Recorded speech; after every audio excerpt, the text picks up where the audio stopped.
Welcome everybody. This is a title slide that I think is going to be very important to you. You will see that there is in fact a handout which is going to be valuable if you want to follow along. If you just go out to the website bestdentalce.com and under upcoming courses, you'll see a download for the PDF of the entire handout. And John, I'm wondering maybe you could just put that into the chat box in case people are looking for it after, or we have some late arrivals. But again, if you go to bestdentalce.com under upcoming courses, you can download the handout. And we'll try to reference that again for some of our latecomers as we go along here. Good evening. My name is Mark Donaldson. I'm coming to you virtual live from Whitefish, Montana. And so this picture that you see is actually looking out my front door right now towards our ski hill, the big mountain. And it's just wonderful for me to be in your house tonight or office or wherever you're coming from, because as I was told just prior to this, we have over 1,000 attendees, and so from all over the United States and some international attendees. So thank you very much. Our focus tonight, of course, is going to be on analgesics, and probably most importantly, how to select the most appropriate post-operative pain medications. Obviously, a lot of the states these days are focusing on appropriate analgesic prescribing with an intention of helping to bend the curve on the opioid epidemic. And that's exactly what we're going to learn tonight, specifically, in fact, giving away sort of the secret sauce. At the end of our time together, you will have the perfect recipe for getting greater than 90% of your patients out of pain without using a narcotic. And while you might think, well, 9 out of 10 isn't bad, I'm going to give you at least 3 other additional options to close that gap and get you much closer to 100%. And I can tell you that each and every one of these evidence-proven, evidence medicine-based guidelines are all opioid-free and have been very successful opportunities for you and your colleagues to, again, offer excellent post-operative analgesia in patients without using a narcotic. Okay, so a couple other quick housekeeping pieces just as others are joining. You see right there my email. I commit that to everybody. Every time I do an educational program, I encourage you after the program, if you still have questions, reach out. I try to return all of my emails within 24 hours. So hopefully this is the start, or in some cases, the continuation of a long-standing relationship. So please take advantage of that. And for those of you just joining, if you didn't hear, the handout can be downloaded from a separate website. That website is called bestdentalce.com. All one word, bestdentalce.com, and you'll find the handout right underneath upcoming courses. I have no disclosures. I do want to thank Premier for putting together this continuing education program. And it is accredited CE, which means that at some point, probably close to the end of this program, you will be given the opportunity to write down another address, another web address. And when you go to that web address and complete the attendance information, Premier will be sending you that continuing education accredited CE certificate. So it's going to be very important for you to stay engaged with me and be waiting for that website address in order to get your accreditation for the 2 hours that we're about to enjoy together. Learning objectives, I won't read through these. They are included in your handout for completeness, and of course, they're here to meet the accreditation requirements for CE. So a little bit about myself, just to introduce myself to the rest of you. As I said, my name is Mark Donaldson. I'm not a dentist. In fact, my specialty is dental pharmacology. I did grow up in a dental household, however, and I think over the last 30 years of doing adult education, the last 25 focusing specifically on dental pharmacology, I think I've been able to sort of bridge that gap between pharmacy and dentistry. And I always love coming out and teaching. And in fact, I have a couple faculty appointments that I'm very proud of. One is with the Oregon Health and Sciences University in Portland, Oregon, where I am the only non-dentist in the Faculty of Dentistry. Similarly, at my first alma mater at the University of British Columbia up in Canada. And then more close to where I currently live, I am a clinical professor at the University of Montana. Now, like many of you out there, and I'm speaking primarily to the males versus females, This is a fairly recent headshot you're looking at. I grew a COVID beard. I think a lot of gentlemen out there sort of enjoyed doing that over the last year. Mine looked a little bit ridiculous. This is what my old headshot used to look like. Kind of my wife kind of likes it, but I like to communicate with my wife. As I mentioned, I am coming to you live from Whitefish, Montana. So I'm about 60 miles south of the Canadian border, up in the northwest corner of Montana, about 15 miles from Glacier National Park. Beautiful spot, especially this time of year with a lot of hiking, skiing, skinning up the mountain, a lot of winter sports, but having that close association with Glacier National Park opens up, all 4 seasons to us. So if you get a chance to visit, we'd love to have you. And then finally, as far as personal or professional disclosures go, I do in fact not only walk the walk, but talk the talk, and meaning that I do give back to the current body of evidence-based medicine, evidence-based dentistry in the literature. I do sit on the editorial board for the Journal of the American Dental Association. Again, a position I'm very proud of and have held now for just over 9 years. And then I am a reviewer for other medical, pharmaceutical, as well as dental journals. So I think that you'll enjoy the information that you get tonight. Last photo of my fair town. I snapped this one just the other day, just to show you again our proximity to the ski hill. From my front door to the top of the ski hill takes about 12 minutes. So as we start to get some longer nights, I'm able to finish up work and then go and get in a couple runs before dinner time. So that's my life. Now, I promise to tell the truth, the whole truth, and nothing but the truth. And what I mean by that is all of my slides are my own. I am not sponsored by Big Pharma, as we mentioned. And this really is what we call evidence-based medicine or evidence-based dentistry. Now, if you've had a chance to download the handout already, again, that's at that website, bestdentalce.com, you'll notice that it's not the standard handout with 3 PowerPoint slides and then a bunch of blank lines where most of us write our grocery list. I actually spend more time probably on a handout than the slides because I do want it to be a reference for you. It is fully annotated with citations. It's written in prose so that you can go back to it, and it is completely up to date. In fact, one of my last slides that you'll see today, I added last night based on a publication that came out yesterday afternoon. So completely up to date, and take advantage of that. It may be the one handout you never throw away. Now, while I am unable to poll you in person, I'm sure that if I was to ask everybody, was pharmacology your favorite class in school, I probably wouldn't get a lot of takers. And I understand that. You've probably been, sitting in the chair working on patients all day long. And so the last thing you really feel like doing is sitting down to 2 hours of pharmacology. So I've done something extra for you tonight. And that little bit of extra I've done is that every single one of my slides has a little placard, similar to this one here. And in that placard, there's a number, and that number you can see is 1. And what that placard tells you is exactly where you are in the handout. So we should be on page 1 in the handout. The other little extra piece that I've done for you this evening is that every single word on all of my slides is already in your handout. So you really shouldn't have to take notes.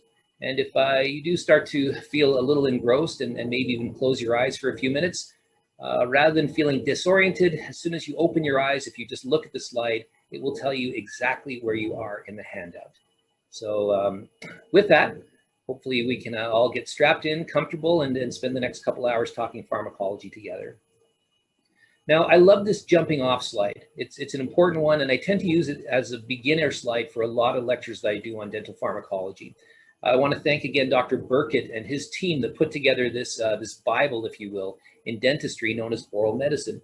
Because what Dr. Burkett and his authors were able to do is essentially distill everything you need down into 4 check boxes.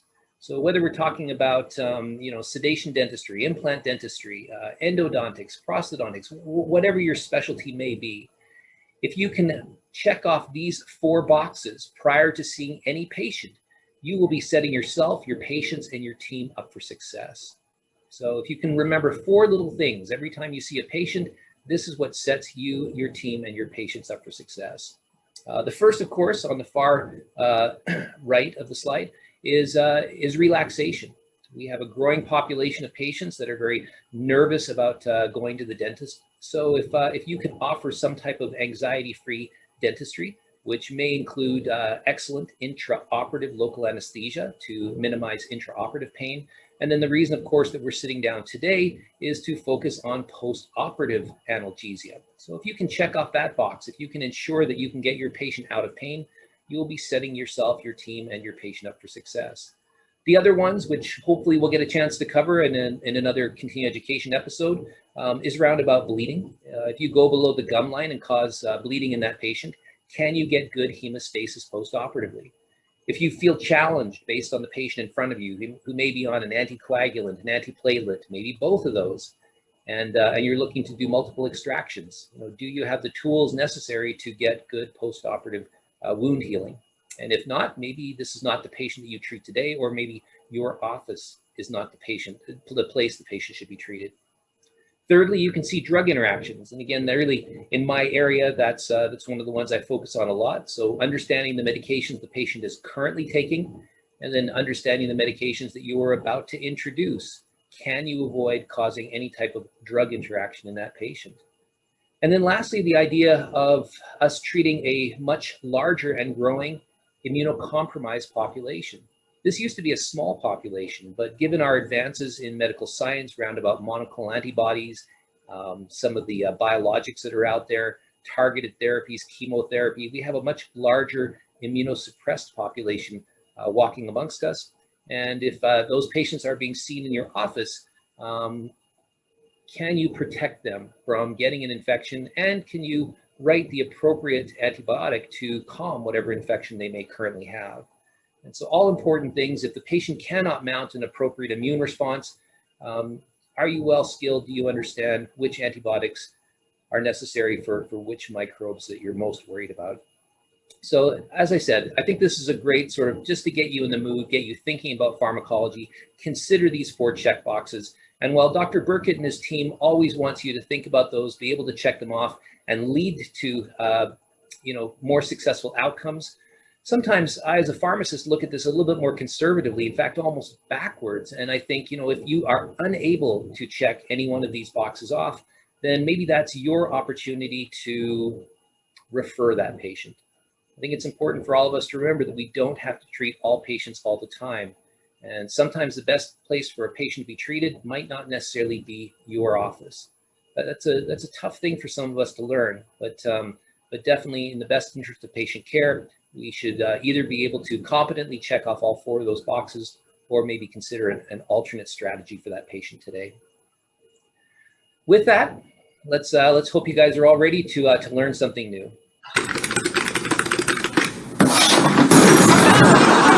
All right. So if you're laughing at that, it's probably because you're over 30. I played that for my kids who are in their mid-20s, and they said they didn't get it. I tried to explain typewriters, and they never heard of them. And of course, my kids can't believe that I graduated before the internet. They sometimes wonder how I ever learned anything.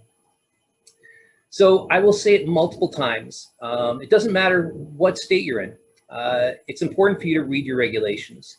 And every state, unfortunately, is different. The American Dental Association, similar to the Canadian Dental Association, put out standards or guidelines. And then each individual dental board, and we have 51 of them here in the United States, either adopts those guidelines as law, rules, regulations, or they adjust them slightly.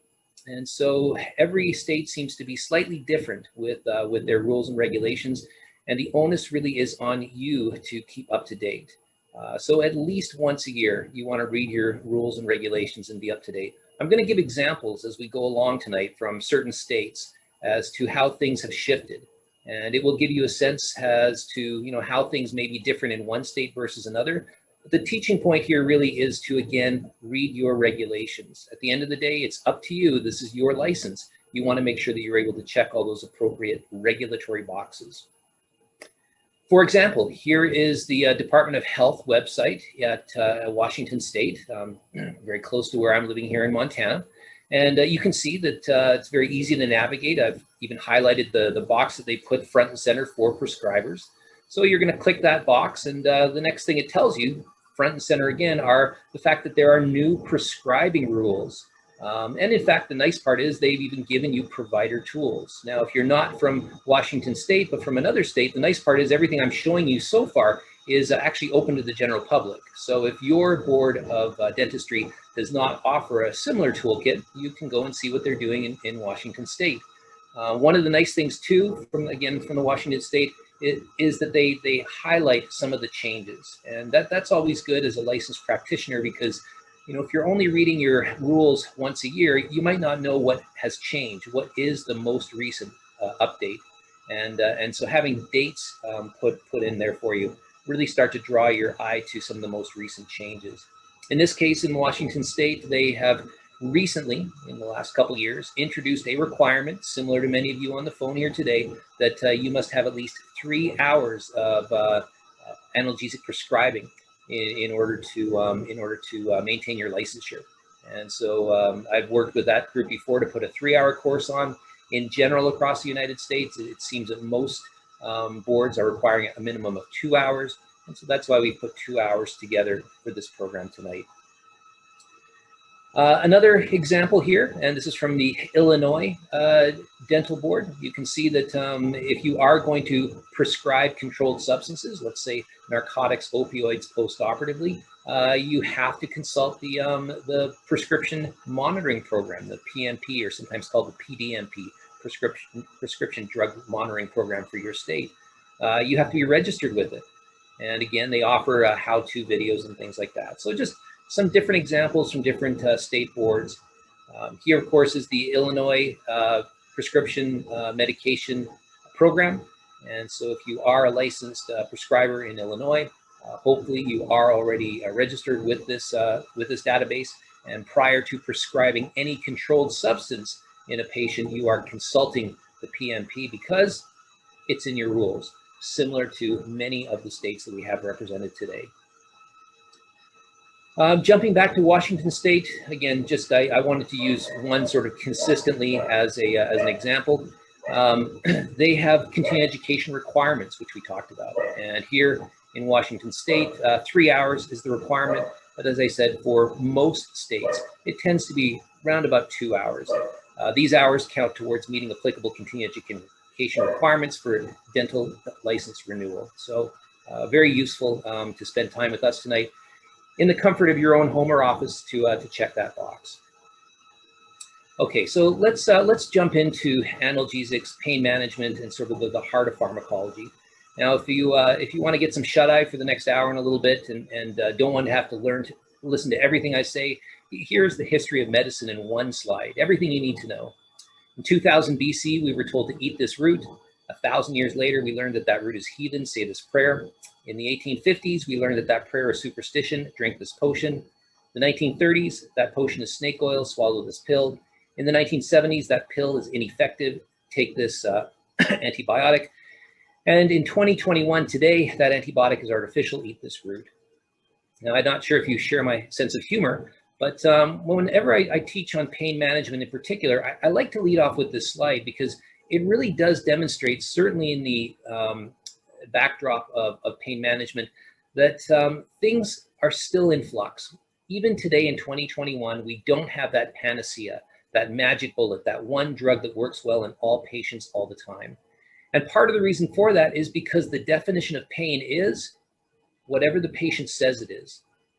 And because of that, we have many definitions, and therefore we have many expectations. Now, I certainly do think that we can get much better at managing a patient's pain and getting them out of pain. And we're going to learn those tools, skills, recipes tonight. But I think that one of the greatest challenges that we have is recognizing that pain is individualized. And since that definition is whatever the patient says it is, we definitely need to listen to our patients. And by listening, we might be able to come up with that one perfect recipe that works best in them. So just a couple overview slides to, again, kind of get you in the mood for what we're dealing with. Pain certainly is experienced by most Americans, sometimes several times a year. I think from a dental perspective, we're always thinking about orofacial pain, which tends to be episodic, acute in nature, typically short-lived once the loci of challenge is removed. And on top of that, unfortunately, since our patients are living longer, retaining their dentition, collecting, if you will, chronic diseases, we're now starting to see patients with much more complex pain syndromes. In other words, not just showing up with an orofacial type pain, acute in nature, but maybe this acute pain on top of some type of chronic pain, maybe cancer type pain. Maybe they've got neuropathic pain from a TMJ issue on top of this chronic pain or this acute pain issue. And so we're starting to see more and more complex pain syndromes, and those certainly do make it more challenging. Now, a lecture on pain could certainly fill a symposium for the day. So I am going to try to be a little bit more laser focused tonight, focusing on that orofacial pain, acute in nature. And our goal, of course, is curative. We want to get our patients out of pain as quickly as possible. But recognize, again, the definition, pain is whatever the patient says it is. It can be very complex. And sometimes, one drug may not necessarily be enough. Trying to match the right recipe for the right patient at the right time is always going to be our goal. Obviously, pain has a significant burden on our society, not just from the resources to treat it, but when you start to think about potential lost days at work, lost productive hours, it's definitely something that our patients are going to hold our feet to the fire. And they know we have a lot of great drugs in our armamentarium. They know that you have a lot of experience, so their expectation is for you to get them out of pain as quickly as possible. The goal at the end of the day, you can see at the bottom of the slide, ADLs, we'd like to reestablish our patients' work habits, get them back to work pain-free and being able to follow their activities of daily living. With acute pain, that's usually not an issue. With chronic pain, sometimes we might not necessarily be able to cure patients. Rehabilitation and hopefully an improvement in their quality of life is our goal, but being able to return them to their activities of daily living, 100% may not always be achievable. I know historically we've tried to put pain into almost two buckets, if you will. The idea that acute pain, something that you see in the dental office, fairly common with cure as that endpoint. But as I said, with a lot more of our neuropathic pain, TMJ patients, those on multiple medications, fibromyalgia type individuals, we are seeing a lot more of these more complex and chronic pain syndromes where, again, the goal may not necessarily be curative, but simply rehabilitative. If I had to put a face on pain, right, if you had to sort of imagine that patient with acute pain, it might be somebody like this. Not so much in your dental office, but patients can localize acute pain. They can point to that very specific tooth. They can say, the pain doctor is right here. And with regards to orofacial pain, we can target that site of action and get that patient out of pain. We know how to address very specifically with our local anesthetics or with some of the analgesics that we'll talk about to address that patient's pain and get them out of pain. Some of the more challenging individuals, again, those with chronic pain syndromes might look something like this. Perhaps this is your parent or grandparent with rheumatoid arthritis. That slow debilitative disease that starts to erode joints, restricting function. And over time, not only is this syndrome painful, but does start to impact their activities of daily living and their ability to dress themselves, do up buttons, zippers, really becomes a significant task throughout the day. So our goal as healthcare providers is to get very good at being able to help manage a patient's pain. And in the case of acute pain associated with orofacial challenges, we want to do that as quickly as possible. Again, I think it's so interesting to take a look at regulations, which we started off mentioning, and where the driving forces are for some of those. So recently, in the last couple of years, our past president declared the opioid epidemic a national public health care emergency. In fact, Mr. Trump said that nobody has seen anything like what is going on now. So that was sort of one of the first times many people had ever heard of that term, the opioid epidemic. And while Mr. Trump might have felt that this was a new thing, in fact, if you take a look almost 7 years previously, the number of overdose deaths from painkillers more than tripled over a decade. This was a trend that was reported by a U.S. health official who originally coined the term a health epidemic. So the opioid epidemic is not a new thing. It certainly has been around for a lot of years. In fact, if you go back to the 1980s, Ronald Reagan was the first one to coin the phrase the war on drugs. Now that term sort of sticks with us as the war on illegal drugs. And I can tell you that still goes on today. But our greatest concern today does tend to be the war on legal or illicit or prescription drugs. And I think a good example, since a picture does tell 1,000 words, is just something like this. This is the sort of percent of medications, prescription and over-the-counter drugs that our very young patients, so those are our 12th graders, have abused in the previous month that, in the previous year that this study was done. Now the first one, of course, is marijuana, which of course is being deregulated in a number of our states. But right after that, you can see all those red bars. And you know what those red bars represent are not illicit drugs, but prescription medications.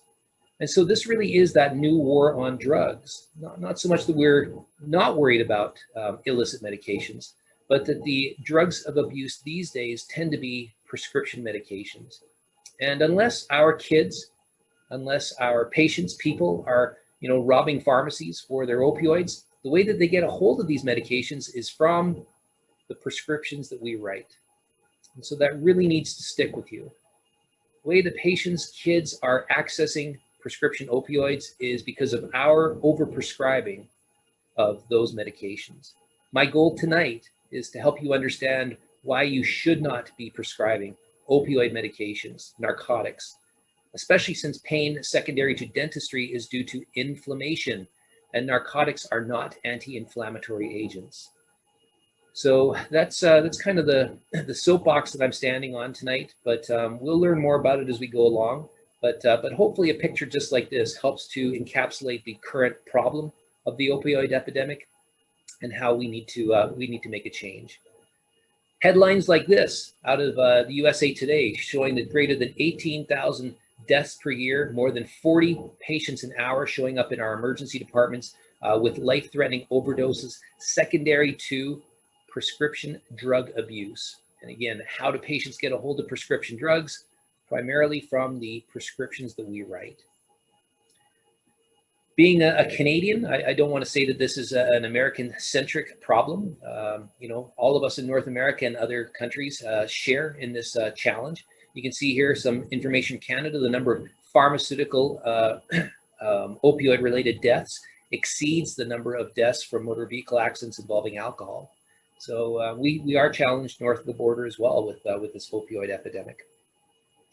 And, not to be outdone, of course, our journals are highlighting the areas of concern and happily giving us some guidelines along with the regulators on how to bend that curve. You can see just in the last year, 3 cover stories in the Journal of the American Dental Association associated with opioid prescribing. So certainly a hot topic. I'm so pleased you're spending time with me tonight.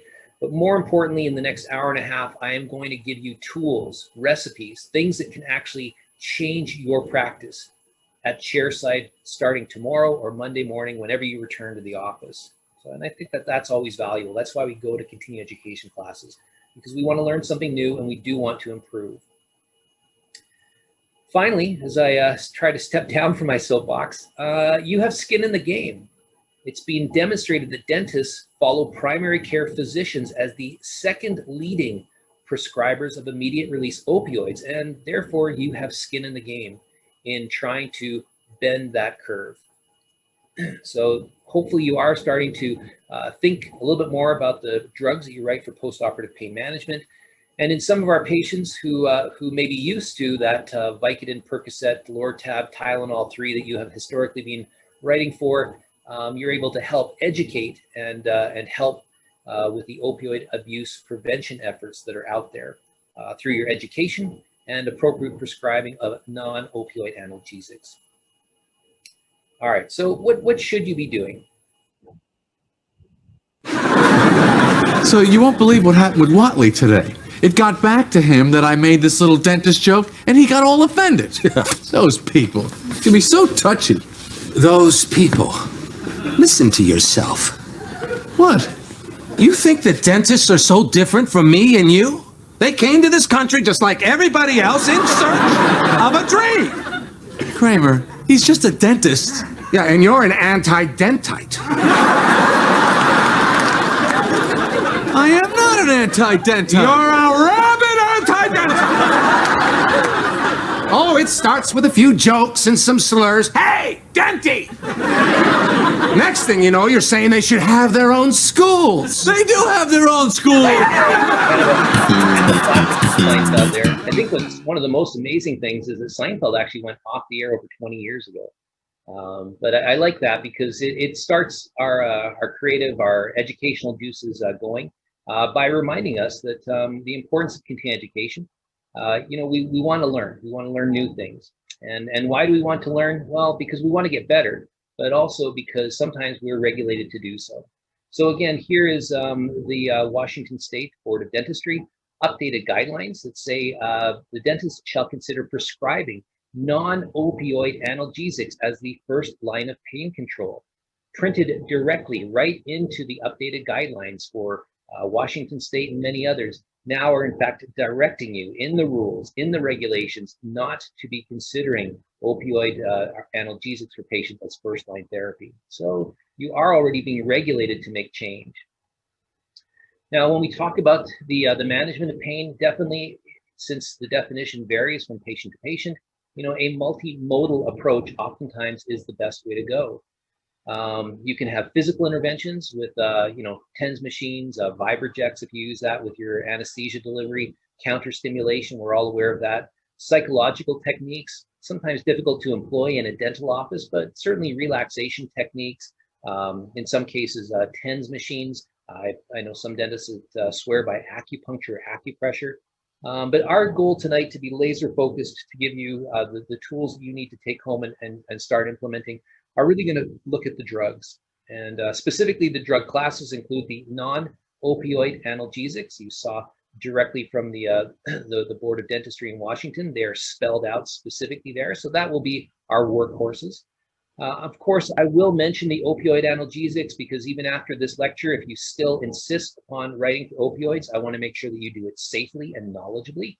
And then, we do have some other co-analgesics that are out there. Again, some of our patients have more complicated pain syndromes, and so understanding what additional medications may be of value in those patients are something that I want to bring to light. So these are our drug classes. And of course, you can see at the bottom, the last one, which sits in a class all by itself, local anesthetics, because of course, we could have an entire symposium on local anesthetics. Having said that, there are new things out there, and I will share one of the newest issues around local anesthetics, again, close to the end of this lecture, that I think, again, is going to be very valuable to your overall education. So I think we can do better than the cavemen, right? This says, do you think I should give him 50 or 100? In other words, 50 is the small bat, 100 is the big bat.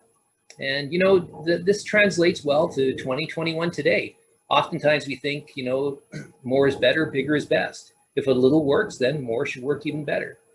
And sometimes too much of a good thing actually is too much. So I think we can do a little bit better than this and be a little bit more prescriptive in our approach to managing patients in pain. The peripheral analgesics that we're going to start with are going to be those non-steroidal anti-inflammatory drugs. Now, the teaching point here is that if I give you a recipe that includes medications that I want you to give the maximum daily doses of, your patients need to take that prescribed dose and not help themselves to other medications they may still have in their medicine cabinet at home. As you know, all medications have at least two names. They have generic names, which are on the left-hand side here, and then they have at least one brand name on the right-hand side. And the unfortunate thing is our patients do not speak our language. For example, if I'm going to tell you to give ibuprofen 600 milligrams 4 times a day to your patient, that's 2,400 milligrams. That is the maximum recommended daily dose of ibuprofen for acute pain. It means that the patient has to take the dose you prescribe. And certainly it means that they do not go home, take the dose that you prescribe, but then decide that dentist really doesn't know what he's talking about. Ibuprofen doesn't work for me. Only Advil or Motrin works for me. So I'll take what he or she prescribed, but I'm also going to take my Motrin, not knowing that both of those drugs are exactly the same. And now this patient has got themselves into an unintended overdose situation, which could result in a very bad outcome. So let's be clear. When we talk about the recipes closer to the end of the time together today, that not only are you counseling your patients on exactly how you want them to take the medication, but you're also counseling on them not to take other analgesics on top of this, because very quickly they can get into an overdose type situation. The drugs we're probably going to stay away from is this second list of medications, the opioids, the narcotics. In fact, there is a think tank organization known as the Beers Group, B-E-E-R-S, and they meet with the Food and Drug Administration in this country every year to present new information on old drugs. And in some cases, that new information shows that the safety no longer outweighs the efficacy of these drugs, and they petition the FDA to remove them from the American Pharmacopoeia. We saw that happen a few years ago with Pivocaine, also known as Darvon. You can no longer prescribe or get Darvon because the Beers Group petitioned the FDA to have it removed. I will tell you that that same group is vying for pentazocine to be removed, possibly meperidine, also known as Demerol, in the next couple of years. So if you see any of your favorite narcotics on here, and our goal tonight is to help you get away from prescribing narcotics, you may in fact be regulated to do so because some of these drugs may not be available to you in the future. We'll talk more about that as we go along. But let's start with the most ubiquitous analgesic of them all. This is good old acetaminophen. You might know that as Tylenol. It's comparable to aspirin, acetylsalicylic acid, or ASA, as well as our non-steroidal anti-inflammatory drugs, our NSAIDs, such as ibuprofen, if we're talking about analgesia or antipyretic, anti-fever activity. I will tell you right now that acetaminophen is going to make up 1/2 of the prescription that we're about to talk about. Not just because it has a strong analgesic component in and of itself, but because it has a weak anti-inflammatory effect. And so it really does need coupling with another medication to not only enhance the analgesic effect, but also to get that good anti-inflammatory effect. Some of the nice things about acetaminophen, as you're aware, is that if you go below the gum line and cause bleeding, unlike the non-steroidal anti-inflammatory drugs, acetaminophen tends to have a lower antiplatelet effect. It has minimized hypoprothrombonemia effect. So the patients don't experience as much delayed wound healing or increased bleeding post-operatively. We had historically told patients that if ibuprofen and the non-steroidal anti-inflammatory drugs were difficult on your stomach, if they were felt to be ulcerogenic, that acetaminophen was a safer drug to take because it was less ulcerogenic. That is actually being refuted, and I'll share with you some of the latest information that shows that acetaminophen may not be as gentle on the stomach as we had originally intended. Now, 1 tablet of acetaminophen is 325 milligrams. That's a regular strength Tylenol. An extra strength Tylenol is 500 milligrams. The first half of the recipe that I want you to write for your patients is going to be the maximum recommended daily dose of acetaminophen from all sources, which today in 2021 is 4,000 milligrams. So you can get to 4,000 milligrams very, very easily. Getting your patients to take 2 extra strength Tylenol, they're 500 milligrams each, there's 1,000 milligrams. If you take 2 extra strength Tylenol every 6 hours, that's 4 times a day, you are now at the maximum recommended dose of acetaminophen from all sources, 4,000 milligrams. Now, why do we have maximum doses? I mean, acetaminophen is available, from the corner store, the gas station. You can buy it in Costco in pound bottles. I mean, I thought it was a safe drug. Well, you may not be aware, but there was an editorial in the New England Journal of Medicine a few years ago that said if acetaminophen came to market today, it would be a prescription drug. It wouldn't be an over-the-counter medication. In fact, many people don't realize that acetaminophen is the leading cause of preventable liver transplantations in this country. And if you can imagine the scenario where your parent or grandparent has rheumatoid arthritis and is taking 4,000 milligrams of acetaminophen every day, because that is the current recommendation to treat rheumatoid arthritis. And as your parent or grandparent gets old and has some cognitive decline, It's hard to remember to do something 4 times a day. Did I take my dose this morning? I'll just take another. It's only acetaminophen. Did I take my dose tonight? Can't remember. I'll just take another. It's only acetaminophen. And you can see how quickly some of our elderly patients that are being requested to take maximum doses of acetaminophen, 1,000 milligrams, 4 times a day for days, months, weeks, years, how very easily they can get into an overdose situation leading to hepatic challenges, maybe ascites or fulminant hepatic failure. And at their age, they're probably not going to make the transplant list. So acetaminophen is a very powerful medication, even though it's available OTC, over the counter. That does not necessarily mean that there are not guardrails, that there is not a maximum recommended daily dose. And once again, today, that is 4,000 milligrams from all sources. If you have a patient that has some hepatic compromise, maybe that's somebody with hepatitis or chronic alcoholic, then we want to cut that maximum recommended daily dose in half. They should not exceed 2,000 milligrams of acetaminophen in a 24-hour period from all sources. Where do these guidelines come from? Well, the FDA has its own think tank organization known as the FDA Analgesic Advisory Committee.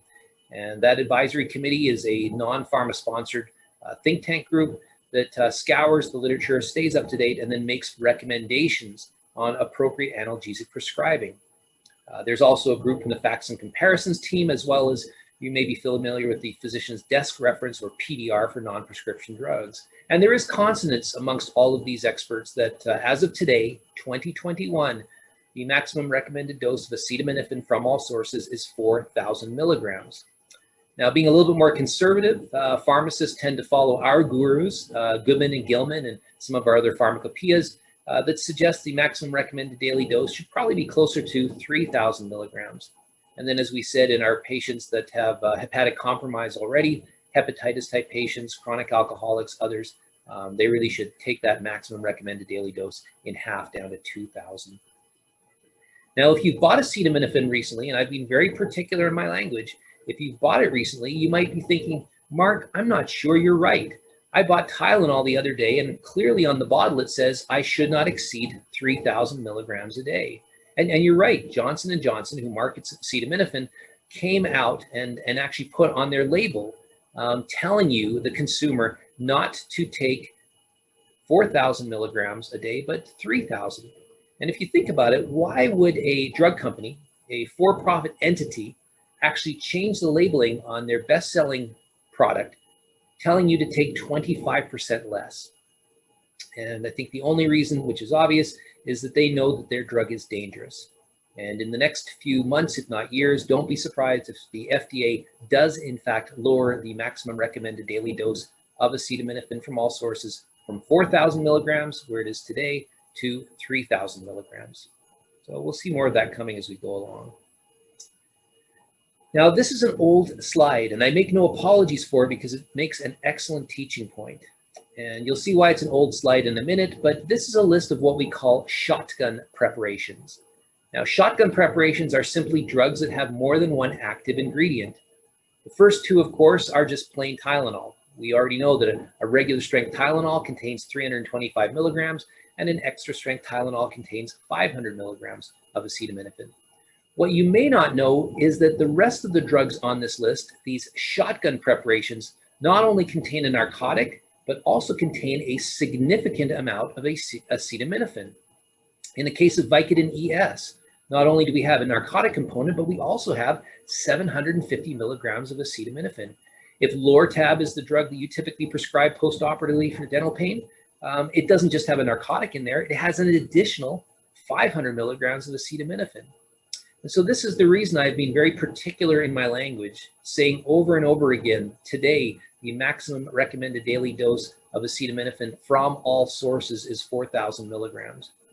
Because if you are going to write as one half of the perfect recipe, 4,000 milligrams a day of acetaminophen for your patients, you cannot write for some Lortab. And your patient cannot go home and help them to some Vicodin, because all of these other shotgun preparations don't just contain narcotics, they also contain acetaminophen, and very quickly your patient is now above that maximum recommended daily dose. So I've told you already that acetaminophen is the leading cause of preventable liver transplantations in this country. Think about what that economic and healthcare burden is on this country and our healthcare systems.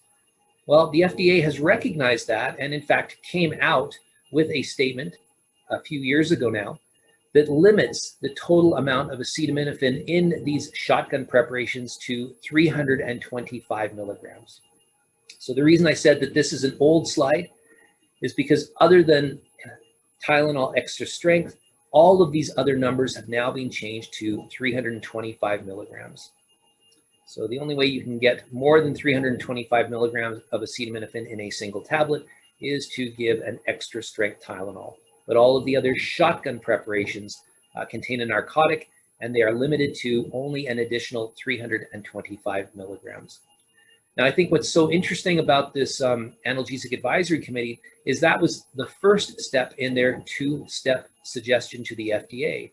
The first, of course, was to limit the total amount of acetaminophen in shotgun preparations to 325 milligrams. Their next tactic, though, is to, in fact, eliminate shotgun preparations altogether. So don't be surprised if in the next couple of years, if your typical post-operative analgesic of choice is Darvocet, Lortab, Lorcet, Tylenol 3, you can't prescribe it anymore. They may all be taken off the market. And if you truly feel that your patient needs a narcotic for post-operative dental pain, your option is morphine, Dilaudid. How does that feel? You guys all set to write that prescription? So we'll talk more about that as we go along, but you know, we are being regulated to do so for good reason. And my suggestion to you, and again, thank you so much for spending time with us tonight, is to be educated now and start to change your practice now. Get away from prescribing narcotics for post-operative dental pain so that you are not regulated to do so in the coming years. This is that one slide I told you I would update you on the epidemiological evidence that acetaminophen may not be as gentle on the gastric mucosa as we had originally thought. It's actually becoming a little bit of an older article now, but it is constantly referenced, and I love going back to the original data, primarily because it has been validated and reproduced by others, but I always like showing the original data. This was a very robust trial, over 23,000 patients enrolled, case matched, 11,500 in each arm.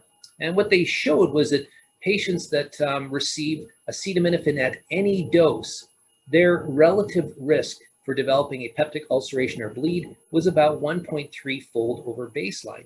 So that at least tells us that in the general population receiving acetaminophen at any dose, there is a strong ulcerogenic component. For those people that took acetaminophen more than 2 grams a day, which is basically every patient that has rheumatoid arthritis these days, your chance of developing peptic ulceration or bleed was 3.6-fold over baseline. And if you were taking not only more than 2 grams of acetaminophen, but coupled that with a non-steroidal anti-inflammatory drug, your chance of developing a peptic ulceration or bleed synergistically went up to 13 times over baseline. So just because many of the medications we prescribe are over-the-counter, OTC, doesn't necessarily mean that they are safe. We want to give the most effective dose for the shortest period of time. We want to give the most effective dose and maximize safety in our patients. That's always going to be our bottom line.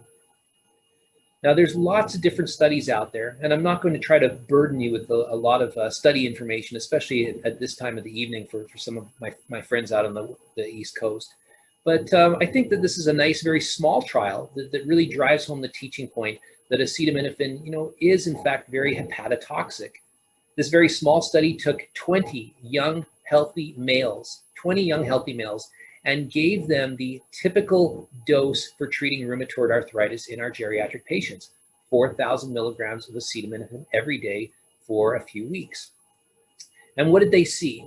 That while taking 4,000 milligrams of acetaminophen every day, within 7 days, you started to see some hepatotoxicity. Now, the way we typically measure hepatotoxicity is with the measurement of what we call LFTs, or liver function tests. And you can see that the markers for these LFTs exceeded 3 times the upper limit of normal within 10 days. The drugs were stopped at that point, trial was ended and published, But, what does this speak to when you start to think about your parent or grandparent that has been taking 4,000 milligrams of acetaminophen, not for 10 days, but for 10 months, 10 years? What's going on in their body? So acetaminophen does have some significant challenges. And just again, kind of a summary of what I said. So if acetaminophen Tylenol is going to make up 1/2 of the recipe, what's the other half of your recipe going to be made up of? And it's going to be with one of the peripheral analgesics, one of the non-steroidal anti-inflammatory drugs. You guys know these primarily as ibuprofen, but there are others, and we'll talk about them specifically. The nice part about teaching on this particular subject is that dentistry leads medicine in this regard. Almost all of our most excellent pain studies have actually been done in the dental realm. They tend to be third molar extraction models, which are easily reproducible. They're typically done in an otherwise healthy, young population without any chronic diseases, without any concomitant medications. And they're very, very reproducible. And these patients tend to have very healthy preoperative tissue. So many studies out there, and I picked one. And the only reason I did pick this one by Dr. Cooper is because it had this one very nice slide, very easy to follow slide. And it was already colored for me. So this is the third molar extraction where patients in this cohort, this 4-arm cohort, received one of 5 regimens to measure pain scores post-operatively. Now, that most studied drug of all in the pink line is placebo. And you can see in the bottom there that even in some patients, they experience that placebo effect. Placebo does have some effects on the patient's perception of pain. The next one, the green line you see there, is codeine.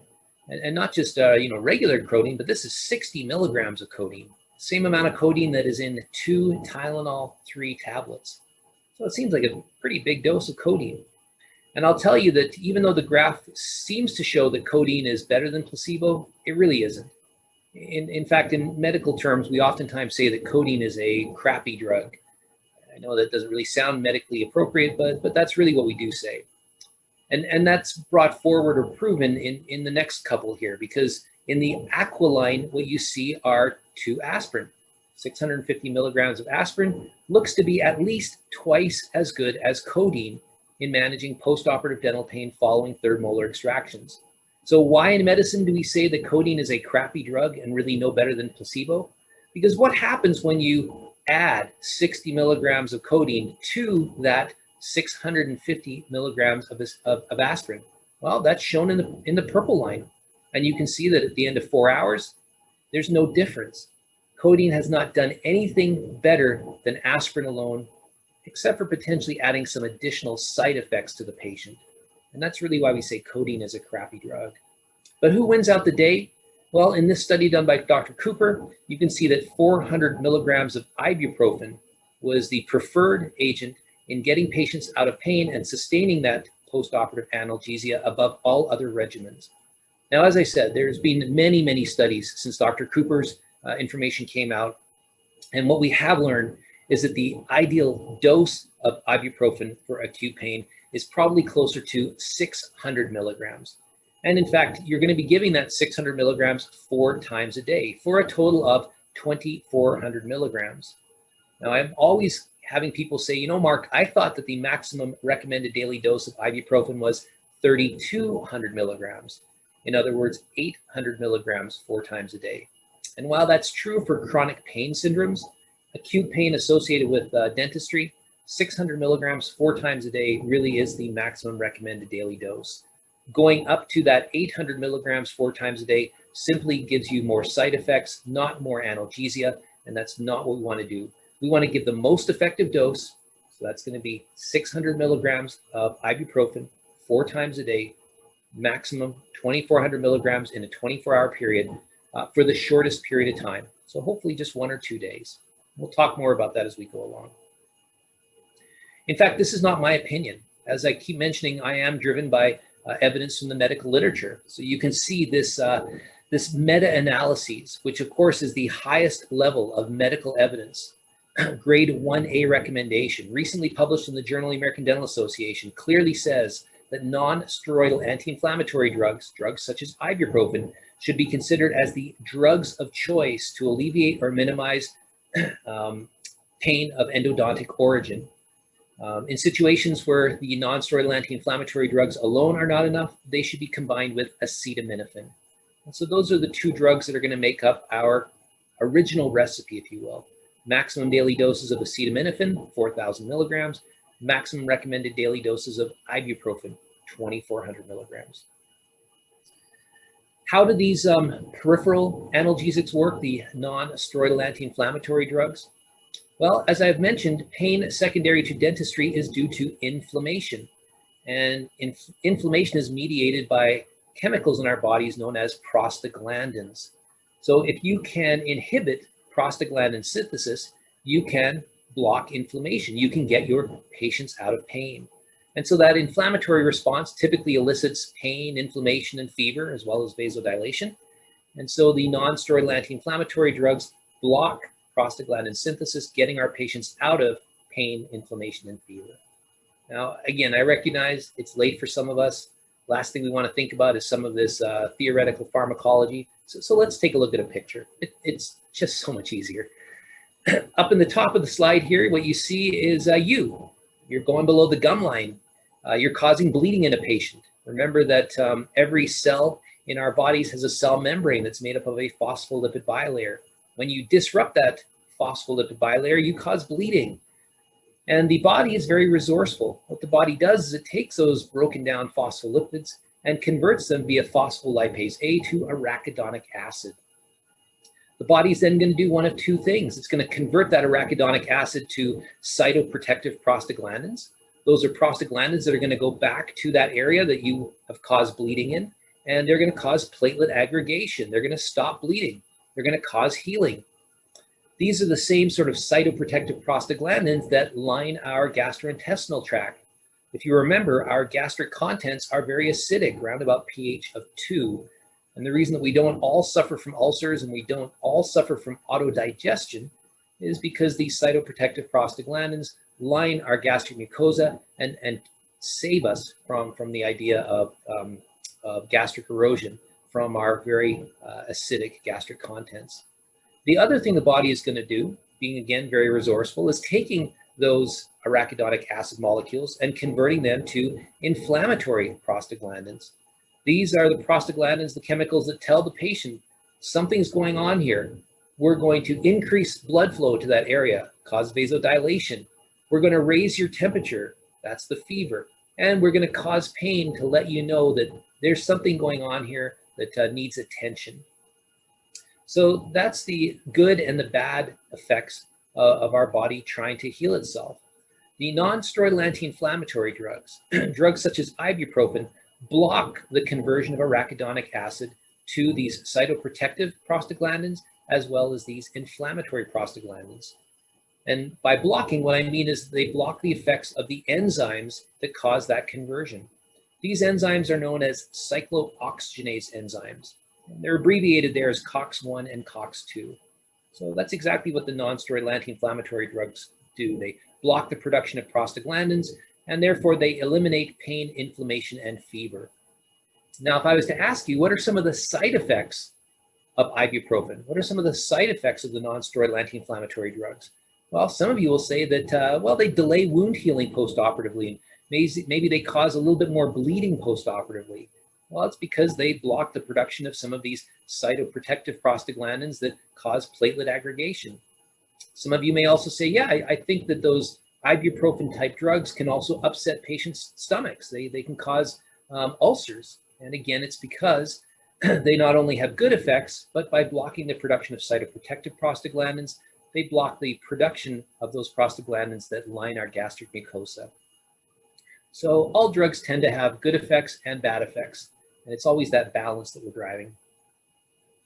Now, similar to acetaminophen, ibuprofen and many of the non-steroidal anti-inflammatory drugs can be bought OTC, over the counter, without a prescription. Again, you can go to Costco, Walmart, Walgreens, and buy them in pound bottles.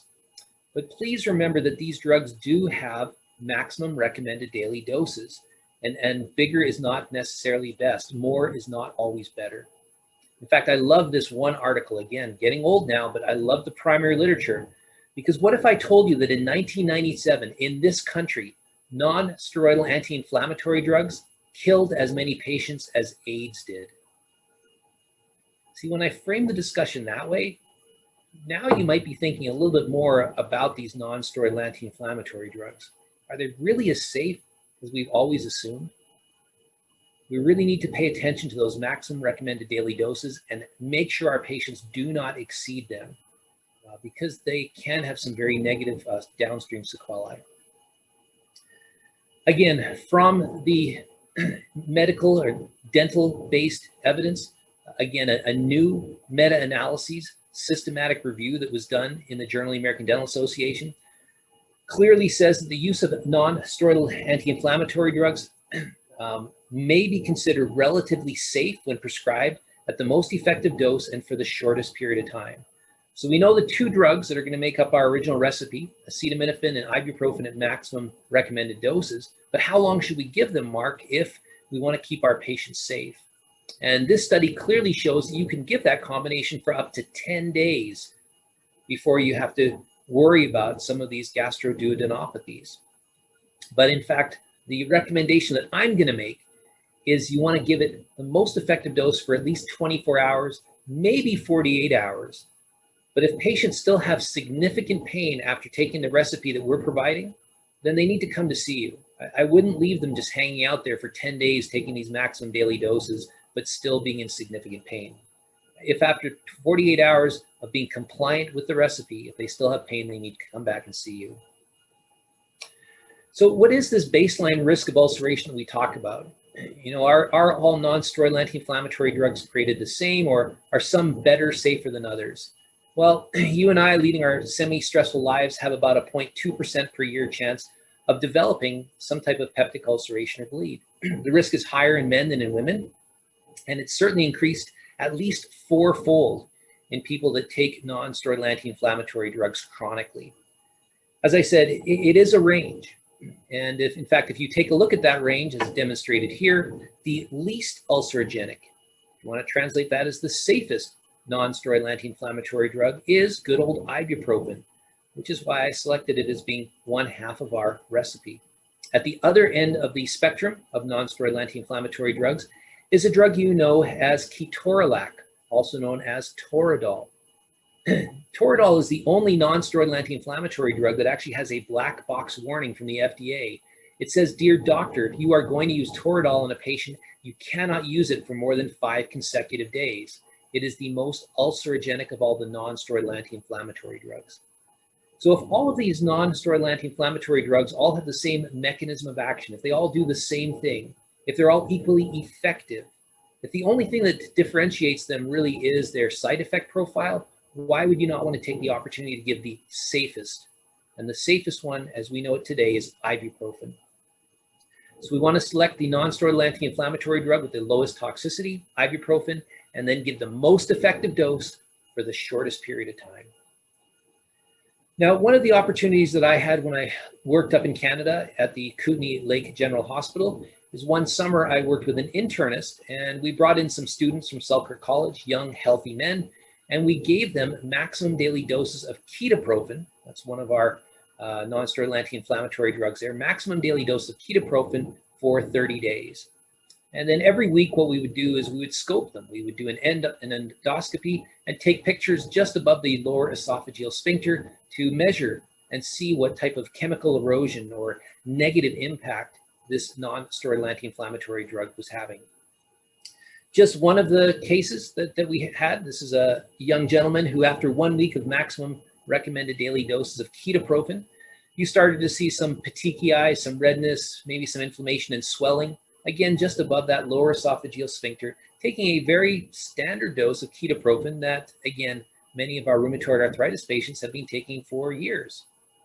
At the end of 30 days, when we rescoped this young individual, we found that the pathology had increased. And we now see some overt bleeding. We see some necrotic tissue. And again, this is in a young, healthy individual taking maximum recommended daily doses of a non-steroidal anti-inflammatory drug just for 30 days. So think about what could be going on in your parent or grandparent.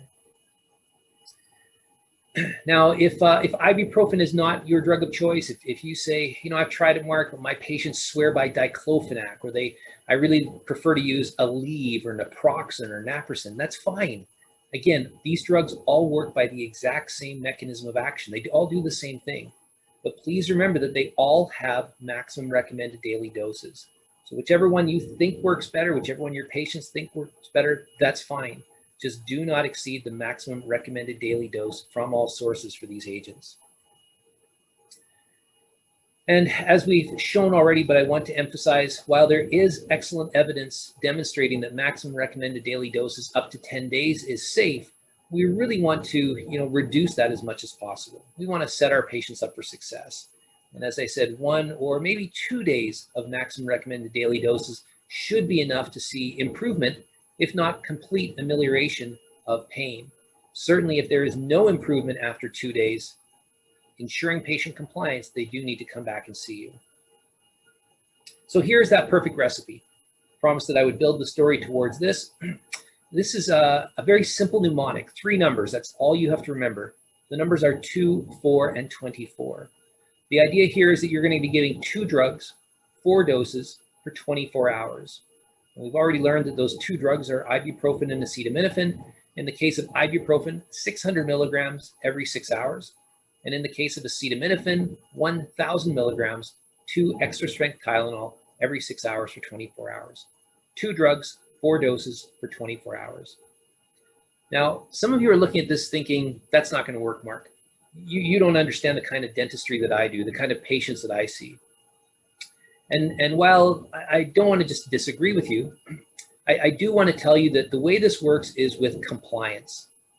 So if you're going to write a prescription, if you're going to tell your patient to take these 2 drugs, 4 doses for 24 hours, they have to be compliant, which means if they have a dose due at 2 in the morning, they set their alarm, they wake up at 2 in the morning, they take their dose and they go back to bed.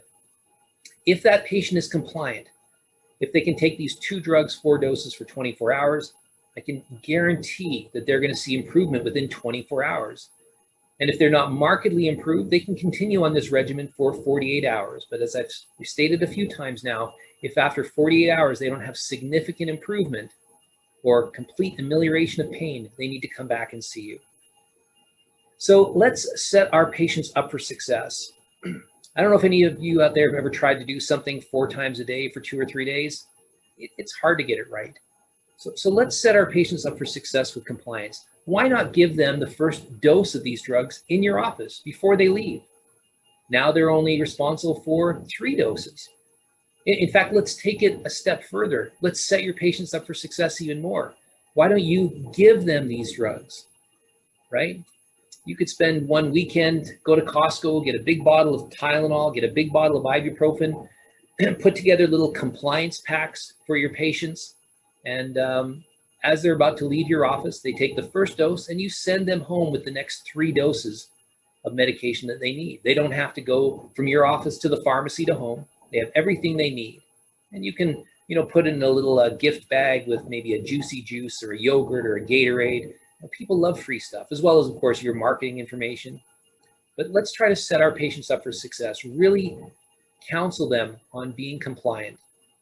Now, I'm going to answer 2 questions that I know are going to come up very quickly. The first is, should I stagger the doses, Mark? And the answer is there is no pharmacological reason to stagger the doses. And by stagger the doses, what people are thinking is, do I give 1,000 milligrams of acetaminophen now, and then in 3 hours, 600 milligrams of ibuprofen, and then in 3 hours, 1,000 milligrams of acetaminophen, and then in 3 hours, 600 milligrams of ibuprofen? That's very hard to do. Not only is it difficult to do something 4 times a day correctly, but trying to do something 8 times a day, I don't think that's setting our patients up for success. So you don't need to stagger those doses. Now, if you happen to have that patient, and I know you can think of it, we sometimes call them clock watchers. Those are those patients that say that dentist doesn't know what he's talking about. It's been 3 hours and I'm in excruciating pain. If you have those patients, sure. If you want to stagger the doses so they're taking something every 3 hours, that's fine. But there's no pharmacological reason to stagger the doses. The second question that I want to get in front of is, Mark, this is nice, but my patients have had these drugs. You know, they're not going to believe that these drugs are going to work better than the Vicodin, Lortab, Percocet that I usually write for them. And again, I don't want to disagree with you, but I think it's important to counsel your patients appropriately. And the conversation goes something like this. You know, John, I get it. You are special. And today we definitely did a lot of surgery. And I know that you're probably thinking that ibuprofen and acetaminophen, you've had them before, that they're really not going to take care of the pain that you feel you're in. But there is some new evidence out there. And I don't know if you've ever taken maximum daily doses of Tylenol and then coupled them with maximum daily doses of ibuprofen. And if you can do this for me, if you can take these 2 drugs, 4 doses for 24 hours, if you can agree that you will be compliant, we'll have a conversation in 48 hours. And if you're still having significant pain, you know, then I'll have you come back and see me. But based on this new evidence, based on these 2 drugs, which work, we say, synergistically together at maximum recommended daily doses, I can guarantee you're going to enjoy this experience. And in almost all cases, I've always been able to counsel these patients appropriately. And if they are compliant with our recommendation, you're able to get greater than 90% of them out of pain without using a narcotic. Now, again, this is not my opinion. This is rooted in the dental literature. Back in 2010, so 11 years ago, we actually did publish this 2-4-24 recipe in General Dentistry. You can see the title of the article here, Appropriate Analgesic Prescribing for the General Dentist. What was very flattering is that within 6 months, the specialists, Dan Becker and their group in Anesthesia Progress, published a very similar article with the exact same conclusion. These 2 drugs, 4 doses for 24 hours, should be used for post-operative dental pain. And then more importantly, if you happen to be Gordy Christensen follower, a few years later in his publication, Clinician's Report, came up with the exact same conclusion that acetaminophen with ibuprofen, maximum daily doses, shortest period of time, is the most effective analgesic recipe. All right, so have we made additional improvements in pharmacy? Well, some people would say yes with these cyclooxygenase 2 inhibitors, COX-2 inhibitors. If you remember my little diagram I showed you earlier, these COX-2 inhibitors are very specific. Rather than blocking both cyclooxygenase 1 and cyclooxygenase 2, what they do is they block cyclooxygenase 2 only, which blocks the inflammatory response but doesn't block the production of those cytoprotective prostaglandins. So you'd think that would be a good thing. Unfortunately, sometimes too much of a good thing is too much. And we used to have, past tense, we used to have 3 of these COX-2 inhibitors available to us in the United States. We're now down to just 1. And that one, of course, is known as Celebrex or celecoxib. So rather than talk in theoretical terms again, let's just look at a picture. You've seen this already. This is you going below the gum line in the patient's mouth, disrupting that phospholipid bilayer, causing bleeding. And the body, again, being very resourceful, converts those phospholipids to arachidonic acid, and then finally onto cytoprotective and inflammatory prostaglandins. The COX-2 inhibitors, the cyclooxygenase 2 specific non-steroidal anti-inflammatory drugs, block the production of inflammatory prostaglandins. They get your patient out of pain, inflammation, and fever, while still allowing for the cytoprotective prostaglandins to cause healing and not delay wound healing, and also maintain that gastroprotective function of these cytoprotective prostaglandins. So that's fantastic, the best of all worlds, it would seem. Well, if you're not familiar with these, let me just rename these prostaglandins. The cytoprotective prostaglandins are known as thromboxane A2, and the inflammatory prostaglandins are known as prostaglandin I2 and E2. And nature loves balance, right? I mean, this is what exists in nature right now. And when we give a COX-2 specific antagonist, we kind of upset that balance. We're only blocking one side of the equation, not the other. And is that bad? Well, when you give cyclooxygenase 2 inhibitors, something like Celebrex, what you block primarily is the production of prostaglandin I2. Prostaglandin I2 is predominantly found in our endothelium. It inhibits platelet aggregation, causes vasodilation. In other words, it stops us from dying from sudden cardiac death. And in blocking the production of prostaglandin I2, you allow for the overproduction of thromboxane A2, which normally in nature is in balance. Now that we've put it out of balance, thromboxane A2 does the opposite. It causes aggregation of platelets, causes vasoconstriction, in other words, sudden cardiac death. And this was actually the reason that Vioxx, rofecoxib, was removed from the market. It was too good at what it did. You see, Vioxx primarily blocked cyclooxygenase 2 and not cyclooxygenase 1. And in the ADHERE trial, a number of patients unfortunately suffered from sudden cardiac death because of this upsetting of the natural balance that we have. So just as a quick poll, make sure everybody's paying attention. How many cyclooxygenase 2 inhibitors do we have? Well, hopefully people are thinking just one, because both Vioxx and the other was Bextra were removed from formulary. And in fact, if you are thinking we just have one, unfortunately you're wrong. Because all of our non-steroidal anti-inflammatory drugs are cyclooxygenase 2 inhibitors. They also block cyclooxygenase 1, but you know, they have a balance. And in fact, things in medicine are seldom black and white. And so at one end of the spectrum, you have what's known as ketorolac, Toradol. Remember, that was the most ulcerogenic of all the non-steroidal anti-inflammatory drugs, the one that has that black box warning that says you cannot give it consecutively for 5 days. It's because it primarily blocks cyclooxygenase 1 and only blocks a little cyclooxygenase 2. At the other end of the spectrum, you have rofecoxib. I mentioned that's Vioxx. It's the most potent cyclooxygenase 2 inhibitor, so potent that patients died, and it was removed from the American Pharmacopoeia. So sometimes too much of a good thing is too much, and what we always want to do in medicine is think about patient and medication safety, which is why we want to pick a drug right in the middle. And once again, you can see that that safest, perhaps best drug on this continuum is good old ibuprofen. Most effective dose, shortest period of time, coupled with acetaminophen. Now, does that mean that there really is not a role for these cyclooxygenase 2 inhibitors? Well, if money is no object, you know, they may offer some additional benefit, but you can see here that good old ibuprofen costs about $2 for 1 week, whereas Celebrex costs about $75. So they definitely are more expensive.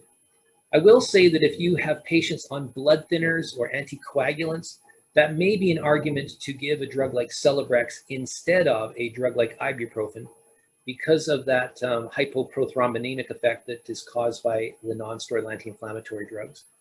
And again, if cost isn't an issue, then maybe Celebrex is a better drug. But really, I think the role for Celebrex is pre-operatively.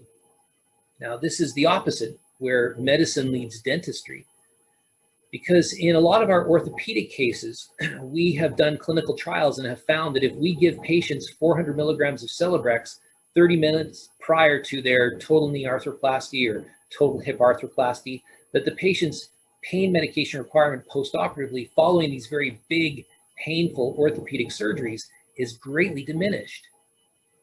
And so if you have that patient where you don't think that my 2-4-24 recipe is really going to be enough, if you know ahead of time that you're really going to work that patient over and cause some significant post-operative pain, you might want to think about giving Celebrex 400 milligrams 30 minutes prior to the dental appointment. This is known as preemptive analgesia. The idea that you know you are going to cause the inflammatory response, so why not ameliorate it by giving something preemptively? So 400 milligrams of Celebrex 30 minutes prior to the procedure, and then follow the procedure with our 2-4-24. There's your second level of the recipe if you're looking for something extra for those additional patients in whom the 2-4-24 may not be enough. Now, I'm going to add to that because I still know there's people out there saying, well, that's good, and I've heard of all of this, but you don't know the kind of patients that I deal with, the kind of dentistry that I do.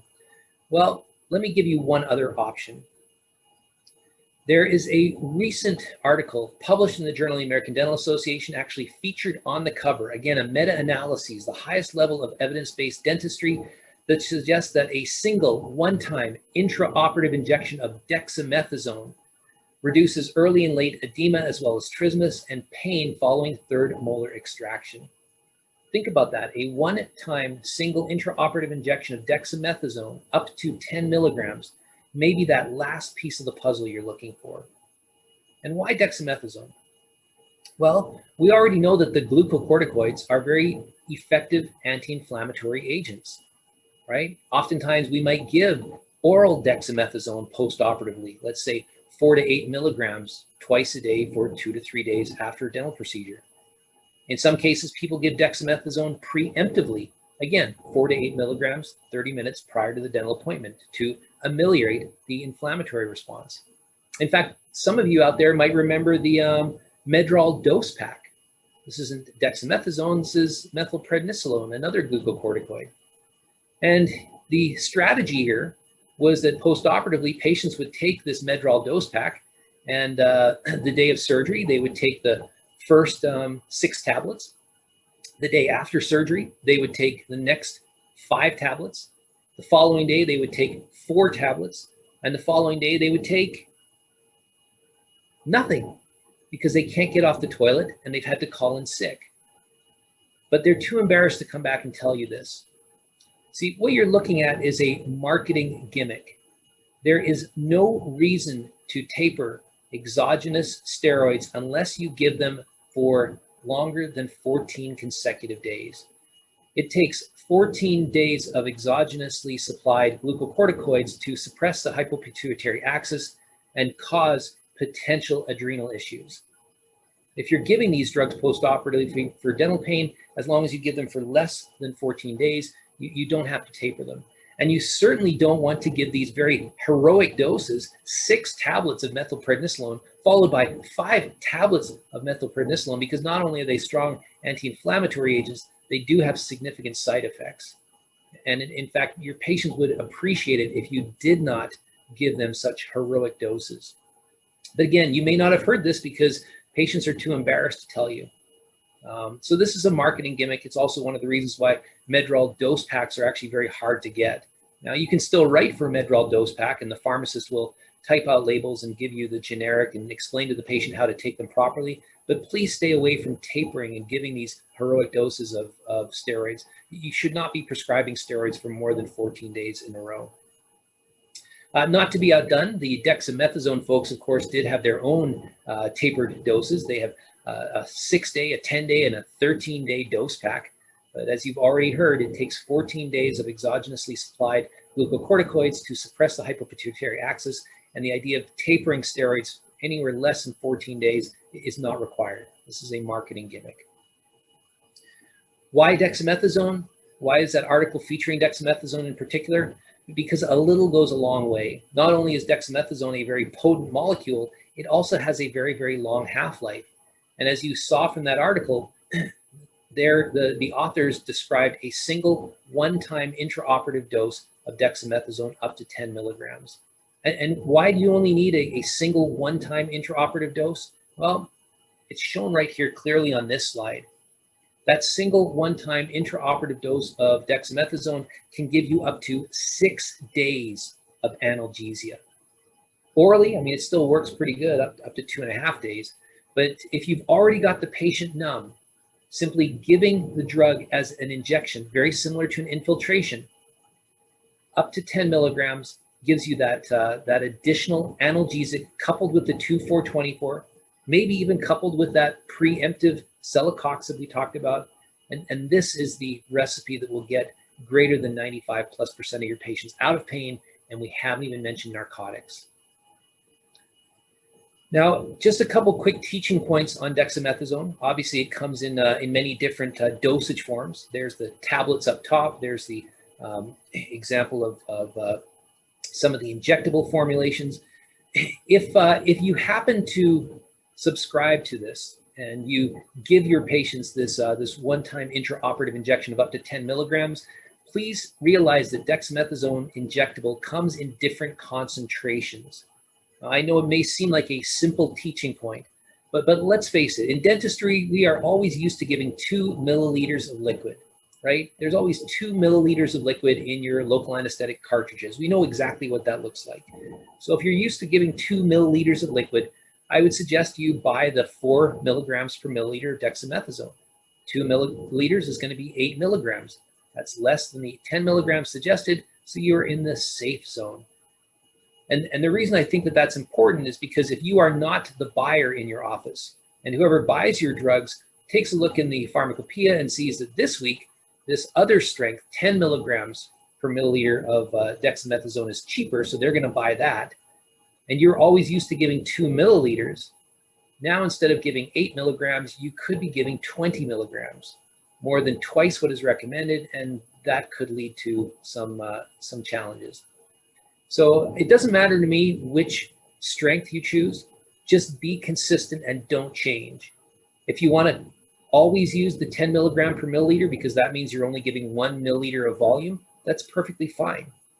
But don't switch between concentrations because then that can cause some challenges in your patients. How is the injection given? As I said, you draw it up into a standard medical syringe and needle. It's typically given as an infiltration type injection wherever the patient is already numb. I do know that some of your colleagues might choose to split the dose if they're working in 2 different quadrants, but there's really no reason to do that. This is a systemic effect. But it really is going to be that last piece of the puzzle, the one that mitigates those after hours calls that you may get from patients saying, you know, doc, I'm still in pain. This is a phenomenal resource for you. One other thing I want to mention, since patient safety really is our #1 concern, that if you do remember back to your pharmacology days, glucocorticoids were always that challenge, right? They had good effects, but they always had all these bad effects. And there was always these, you know, relative and absolute contraindications that we had to memorize and regurgitate on exams. See, everything that's on this slide right now, you can forget. There is literally not a single individual patient who cannot receive a single one-time intraoperative injection of dexamethasone up to 10 milligrams safely. So you don't have to worry about any of this. And in fact, maybe I need to change our 2, 4, 24 mnemonic to 4 numbers, 1, 2, 4, 24, where you give the 1 injection of dexamethasone followed by the 2 drugs, 4 doses for 24 hours. Now, I do live in the same real world as you, and even though I might have been a little hyperbolic, saying there's no patient that can't receive this single dose, I did scour the literature. And I will report that, yeah, you know what, maybe there is a patient that could not receive this single one-time intraoperative dose of dexamethasone up to 10 milligrams. And that would be a patient with an active upper GI bleed, somebody with esophageal varices that's coughing up blood. You can see that the odds ratio of developing a peptic ulceration or bleed, for steroids, it's about 1.8. For non-steroidal anti-inflammatory drugs, it's 4. But that is a synergistic increase when you combine the 2. Now, the good thing is that if you do have a patient with an active upper GI bleed or somebody with esophageal varices that's coughing up blood, dentistry is not their most pressing concern. Those are patients that we see in the emergency department. We're giving intravenous octreotide, maybe some fresh frozen plasma. You're not going to see these patients. So for the patients that walk into your office, upright, on room air, not with an active upper GI bleed, there's really not a patient you cannot give safely 10 milligrams of dexamethasone intraoperatively to. Okay, so as we wind things down, I mentioned at the beginning, I always offer a fair and balanced practice. So if I have not yet convinced you to stop prescribing opioids, let me at least help you be a better prescriber. You need to know when to use them. In other words, pain secondary to dentistry is due to inflammation, and narcotics are not anti-inflammatory agents. But if you insist that this is the drug of choice for your patient, you need to know the dose, the duration, and certainly you want to avoid any drug interactions. So if you're already providing sedation dentistry as an example with benzodiazepines, Valium-like drugs, then you definitely cannot prescribe narcotics. And of course, from a regulatory standpoint, if you are not registered with your state prescription drug therapy monitoring program, so you can check on other drugs patients are on, again, you should not be prescribing these narcotics. In fact, if we go back to some of the information from the Board of Dentistry in Washington, they are now requiring that when you write a prescription for a narcotic in particular, you put down the diagnoses on that prescription. Why exactly is it, doctor, that you want your patient to have a narcotic? And, that creates a paper trail which says, well, they've got orofacial pain. We did a lot of dental surgery in them. Well, that's actually not an approved indication for the opioid. In your handouts, which again, if you were late to join us, you can go to bestdentalce.com, and under upcoming courses, you can download the handout.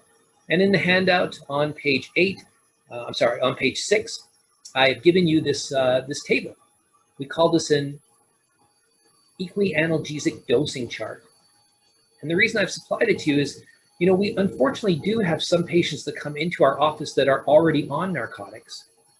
And so you're thinking, well, if they're already tolerant of narcotics, giving them acetaminophen and ibuprofen is probably not going to be enough. I'm probably going to have to give them some additional narcotics.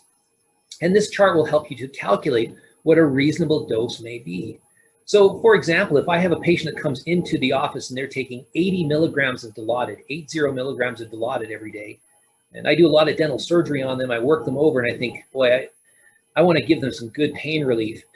Maybe I'll give them 2 Tylenol 3s every 4 to 6 hours. Well, 1 Tylenol 3 has 30 milligrams of codeine. That means 2 Tylenol 3s has 60 milligrams of codeine. Based on this equi-analgesic dosing chart, our patient is taking 80 milligrams of hydromorphone, which means that 60 milligrams of codeine is a little bit like blowing in their ear. It's about 1/20th the amount of analgesics that they're used to. So if you want to really give them a good analgesic, you're going to have to change that dose. Now that may be an extreme example, which is why I've also provided you with this, because I think this really starts to send the message home very clearly. If your drug of choice is Tylenol 3, you know the Tylenol 3s contain 300 milligrams of acetaminophen and 30 milligrams of codeine. Based on that equi-analgesic dosing chart and the fact that the FDA Analgesic Advisory Committee I mentioned is trying to get rid of shotgun preparations, you may not have access to Tylenol 3s in the future. What does that mean? Well, based on that equi-analgesic dosing chart, 2 Tylenol 3s is the same as 10 milligrams of oral morphine. So if you can't order Tylenol 3s, just write for 10 milligrams of oral morphine. How does that feel? Certainly feels different, right? But I will tell you right now that you're already doing that. It's just that the 10 milligrams of morphine that you're writing for is packaged as 2 Tylenol 3s. And for some reason that makes us feel better, like it's not a real narcotic. If your drug of choice is Vicodin, vitamin V, well, we know that Vicodin has 325 milligrams of acetaminophen as well as 5 milligrams of hydrocodone. If Vicodin is removed from the market and you have to resort to straight narcotics, if you want to continue to order opioids for your patients, recognize that 2 Vicodin is the same as 10 milligrams of oral morphine. So it's okay that your Vicodin's been taken off. You just have to write for 10 milligrams of oral morphine. And if that's starting to feel uncomfortable for you, then I hope the 2, 4, 24 and the rest of this lecture are starting to make a little bit more sense. And I really would encourage you to start to take a look at these opportunities. Furthermore, if you do insist upon writing for opioids, the 11th commandment, the hand that writes the narcotic order must also write the laxative order.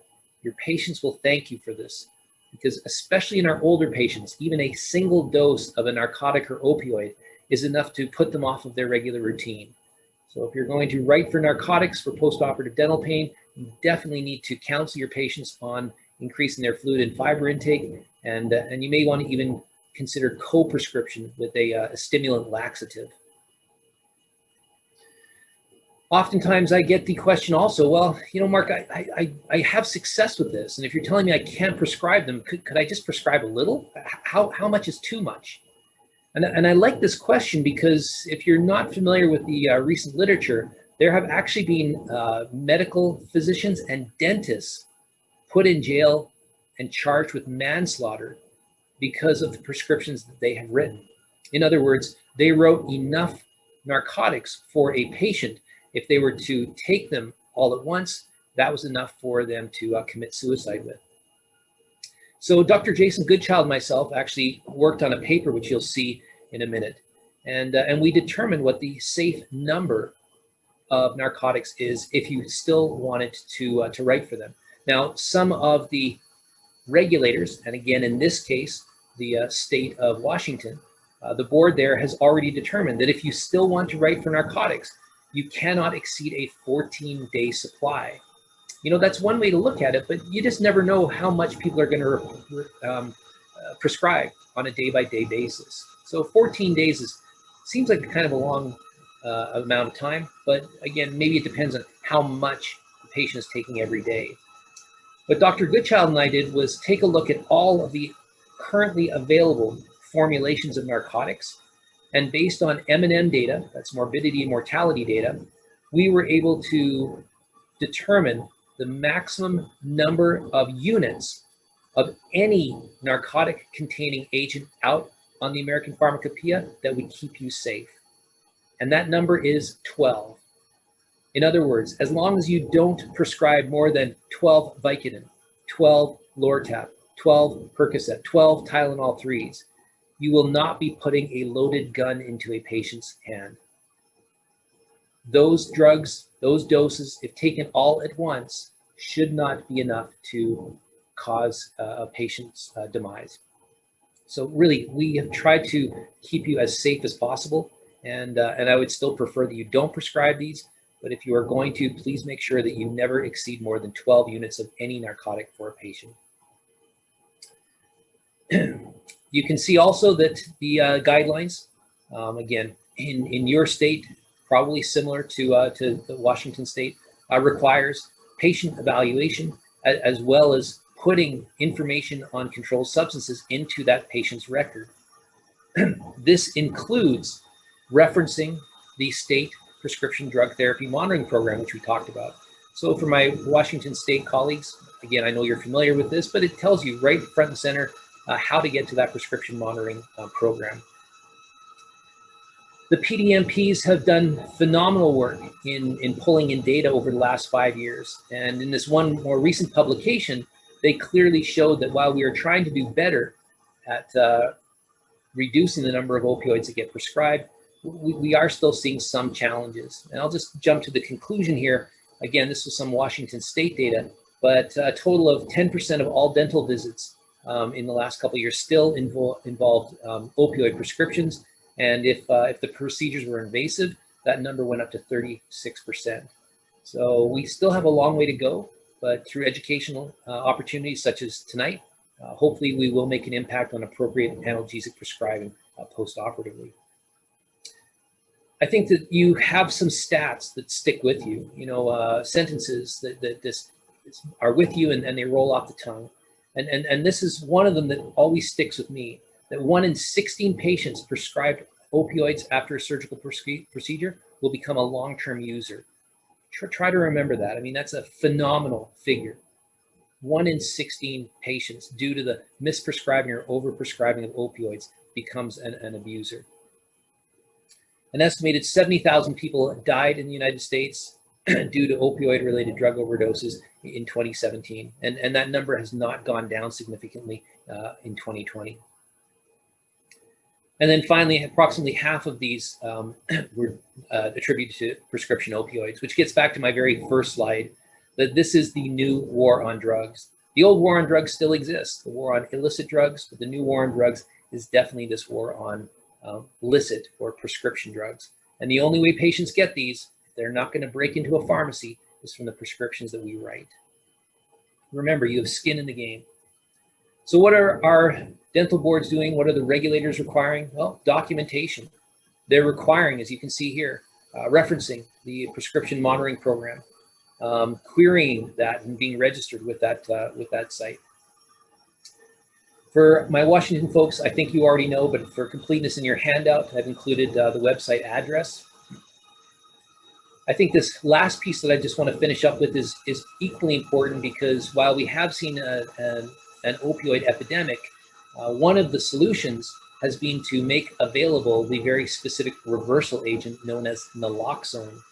And in fact, we recently published a paper that said Naloxone should probably be considered as the 8th drug in the minimal dental emergency kit. So the minimal dental emergency kit has 7 drugs, but you may want to consider adding naloxone, just given the number of patients out in the general population that have some exposure to opioids.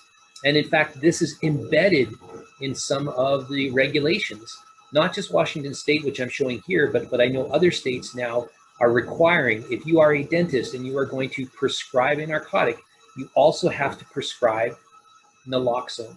Just in case that patient happens to suffer a potential overdose, they have the rescue medication available. So this is a very hot topic. It has also forced dentists to learn a little bit more about naloxone and how to give it. Naloxone is a very easy drug to give. It's an injectable.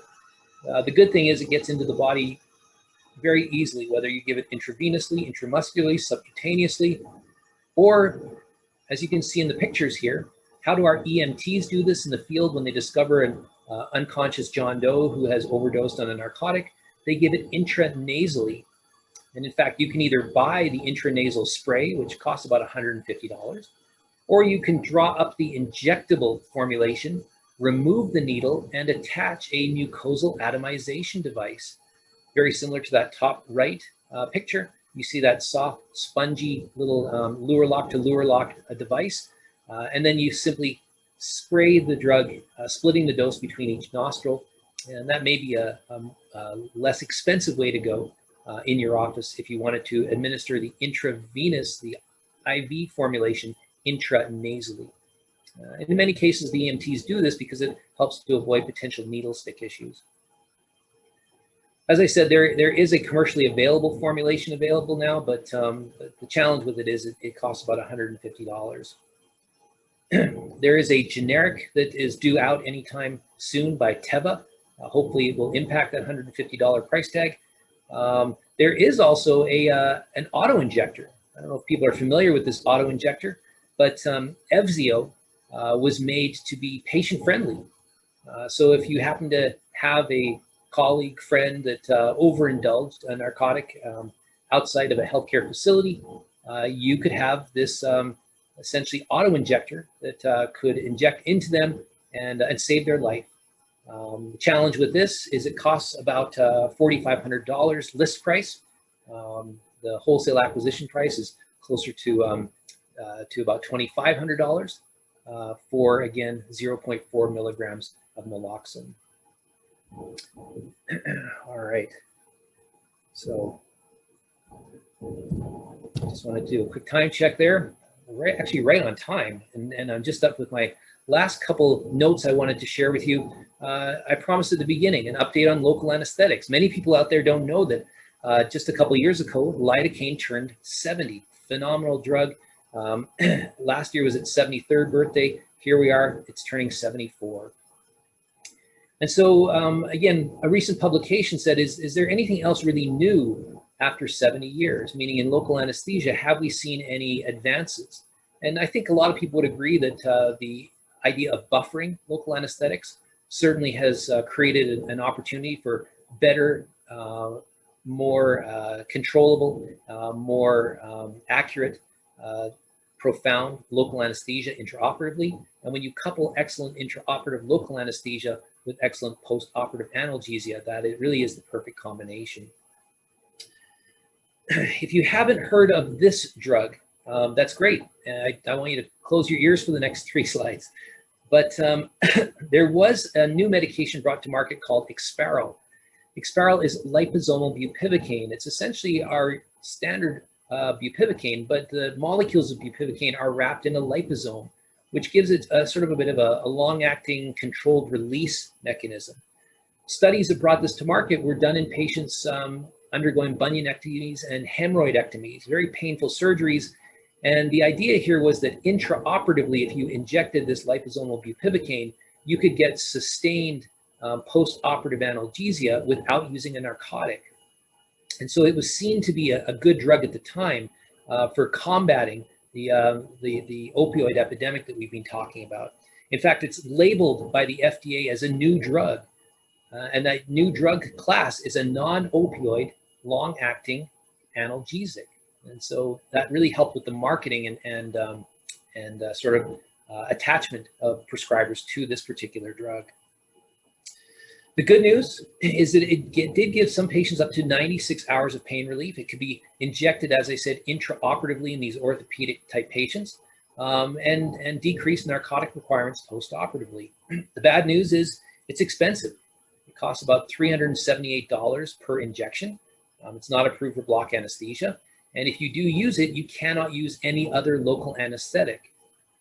So why am I telling you this? Because it certainly does not seem that it's made for dentistry, which it's not. Never had any clinical trials in dentistry. But some of your colleagues out there have, in fact, started to use this.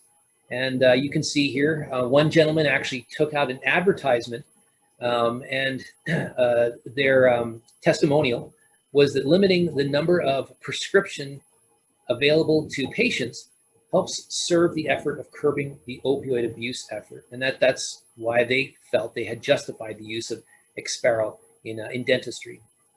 But again, I think for $378 a dose and no proven efficacy, it's a challenge. Also, if you put this drug, inject this drug into a patient, and they have some untoward effect, how do you get it back out? And now you're talking about a hospital admission. So this was very interesting to us. We were starting to see more and more dentists getting interested in liposomal bupivacaine. So we did have this article published, which says, does liposomal bupivacaine fulfill an unmet need in dentistry? And the conclusion is no, it certainly does not. And I'm quite happy to be ahead of the curve because, as I also promised you, a brand new article just published yesterday in Anesthesiology came up with the same conclusion that we did 2 years ago. And you can see it there that liposomal bupivacaine was found to be not different from plain local anesthetics for postoperative pain and all other analgesic and functional outcomes. I can tell you that the makers of Exparel had a significant drop in their stock yesterday, and hospitals that have adopted multimodal therapies to include Exparel for postoperative pain management have decided to change that recipe. So if you've never heard of Exparel, that's great. If you have heard of it and were considering using it, please don't. And this evidence alone should cause you to change your mind. I want to thank you specifically for your time. Thursday night, after a full day in the office, I'm sure the last thing you were really looking forward to was 2 hours of pharmacology, but I hope that I've made it slightly painless for you and have helped to check that box for required education. Premier Dental. Inspired solutions for daily dentistry.